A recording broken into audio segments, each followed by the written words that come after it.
Non lo so, era giovanile, no? Io dirlo. Allora, prima di tutto ci vogliamo scusare perché comunque mancheranno per noi performer, mancheranno per noi declamatori, perché avevamo organizzato, ma purtroppo con un termine abbastanza nuovo ci hanno solato praticamente. Solato? Sì, solato, questo è un neologismo.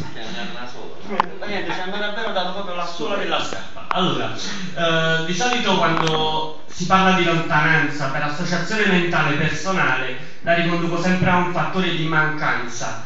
Questa mancanza si crea nel momento in cui si interrompe quel rapporto quotidiano non solo con persone ma anche con quelli che sono i luoghi geografici che ci accompagnano di giorno in giorno.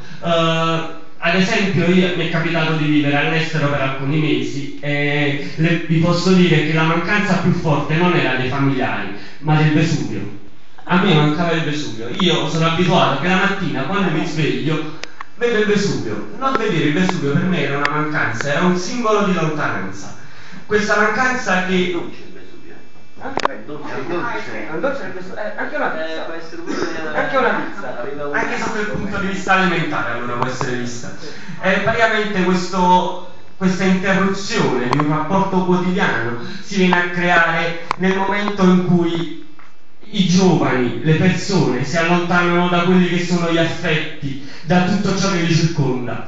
Questo è visibile oggi secondo me soprattutto nel secondo flusso migratorio, lo definirei, poiché dopo gli anni 60, dopo il dopoguerra ci fu, come tutti sappiamo, un grosso flusso migratorio che portò molte persone di Napoli a trasferirsi in paesi come Germania, Stati Uniti.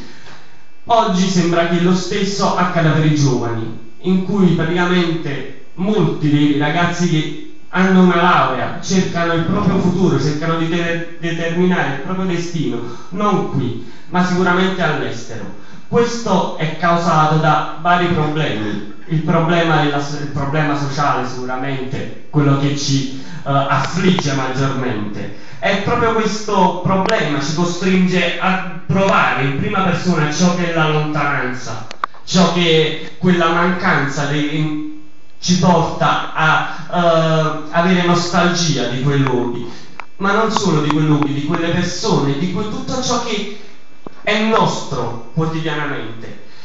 A questo punto io avrei dovuto chiamare una persona per declamare una canzone che è stata scritta che riguarda proprio il flusso migratorio che accompagna i nostri giorni. Purtroppo mi inchino e chiedo ancora scusa al tutto.